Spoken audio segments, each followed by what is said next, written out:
ज्ञान यज्ञ की इस अनोखी कक्षा में आपका स्वागत है। मैं हूं आरती। चलिए शुरू करते हैं आज का अध्याय। टैली के इस अध्याय में हम सीखेंगे ट्रांजैक्शंस की एंट्री कैसे करें, यानी हाउ टू एंटर ट्रांजैक्शंस।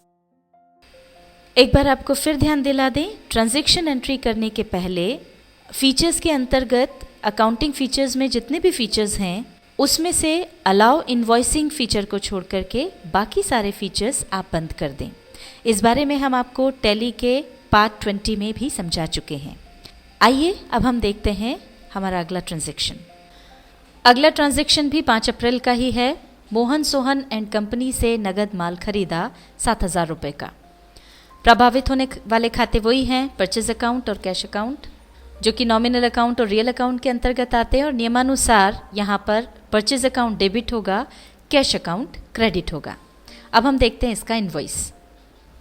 यह है इसका इनवॉइस। इनवॉइस नंबर है 25, तारीख 5 अप्रैल की है। डिटेल्स हैं, रेड चिली पाउडर यानी लाल मिर्च पाउडर खरीदा 100 किलो 70 रुपये प्रति किलो के हिसाब से। तो ये इसका टोटल अमाउंट आया 7,000 रुपीज़। अब हम देखते हैं इसकी एंट्री कैसे की जाए। इसकी एंट्री भी वैसे ही होगी जैसे हमने पिछली एंट्री की थी। अब ये परचेज वाउचर में हमारी तीसरी एंट्री हो रही है, इसलिए अपने आप यहाँ पर तीसरा नंबर आ गया है। इनवॉइस नंबर अभी हमने देखा था 25, वो हम यहाँ डाल देंगे। डेट 5 अप्रैल ही है और यहाँ पर ट्रांजैक्शन की जो डेट है, वाउचर डेट, वो भी 5 अप्रैल ही रहेगी।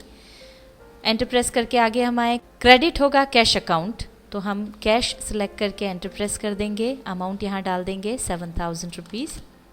एंटर प्रेस करके आगे आए, परचेज अकाउंट है, एंटर प्रेस करके आगे आ गए। यहाँ पर आइटम का नाम हमने लिख दिया रेड चिली पाउडर, क्वांटिटी है 100 kg, रेट 70 रुपीज़ पर kg। एंटर प्रेस करके नरेशन पर आ गए। अब इसके बाद एंटर प्रेस करेंगे, एंटर प्रेस करके एक्सेप्ट करेंगे और ये हो गई हमारी एंट्री। आइए अब हम देखते हैं हमारा अगला ट्रांजैक्शन। हमारा अगला ट्रांजैक्शन हुआ 6 अप्रैल 2010 को, जिसमें कि भवन खरीदा गया 1 लाख रुपए का। जैसा कि हमने आपको पहले भी बताया था कि अब ये जो भवन खरीदा है, ये जो खरीद है वो परचेस के अंदर नहीं आएगी, क्योंकि प्रकाश का जो बिजनेस है वो भवन खरीद या फरोख्त का नहीं है। ये जो भवन खरीदा गया है वो बिजनेस को सुचारू रूप से चलाने के लिए खरीदा गया है, जो कि अल्टीमेटली हमारी संपत्ति के रूप में हमारे पास रहेगा। इसलिए भवन जो है वो आ जाएगा बिल्डिंग अकाउंट में, जो कि रियल अकाउंट के अंतर्गत आती है। और चूंकि 1 लाख रुपए में वो खरीदा गया है कैश में, तो ये कैश अकाउंट हो गया, जो कि आता है रियल अकाउंट में। यहाँ पर दोनों ही रियल अकाउंट्स हैं, तो रियल अकाउंट के जो नियम है उसके अनुसार जो व्यापार में आए उसे डेबिट करते हैं और जो व्यापार से जाए उसे क्रेडिट करते हैं। चूंकि बिल्डिंग व्यापार में आई है इसलिए बिल्डिंग अकाउंट डेबिट होगा, और कैश व्यापार से गया है इसलिए कैश अकाउंट क्रेडिट होगा। अब हम चलते हैं टैली पर। अब यहाँ देखिए, जो हमने पिछली एंट्रीज की थी वो सब परचेज वाउचर में हो रही थी, इसलिए टैली पर ये हमारी परचेज वाउचर वाली ही विंडो खुली हुई है।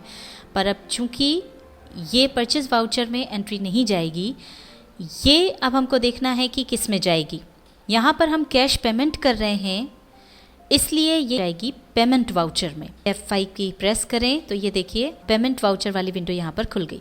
अब इसमें बिल्डिंग अकाउंट जो है वो डेबिट हो रहा है, तो यहाँ हमने बिल्डिंग अकाउंट डाला, अमाउंट डाल दिया 1 लाख का, एंटर प्रेस कर दिया और यहाँ पर क्रेडिट हो जाएगा कैश अकाउंट।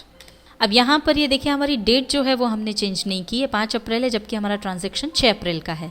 तो डेट चेंज करने के लिए जैसा आपको बताया था F2 की प्रेस करें और ये यहाँ पर 6 आ गई है। इसको अब हम एंटर प्रेस कर दें, ये देखिए बदल गई, 6 अप्रैल ट्यूसडे हो गया।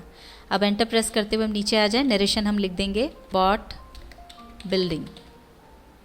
एंटर प्रेस करें, एक्सेप्ट कर लें, ये हमारी एंट्री हो गई। आइए अब हम देखते हैं हमारा अगला ट्रांजैक्शन। हमारा अगला ट्रांजैक्शन हुआ 10 अप्रैल 2010 को। मजदूरी दी 200 रुपये। अब इसमें जो खाते प्रभावित हो रहे हैं वो है एक तो वेजेस अकाउंट, क्योंकि वेजेस पे किया है और वो कैश में हुआ है इसलिए कैश अकाउंट। वेजेस जो है हमने जो मजदूरी दी है वो एक तरह का खर्चा है, वो आ गया नॉमिनल अकाउंट में और कैश अकाउंट तो रियल अकाउंट होता है। इनके नियमानुसार वेजेस अकाउंट यहाँ पर डेबिट होगा और कैश अकाउंट क्रेडिट होगा। अब हम चलते हैं टैली पर। अब ये हम हमारे पेमेंट वाउचर पे आ गए। हमको देखना है अब ये एंट्री किस वाउचर में जाएगी।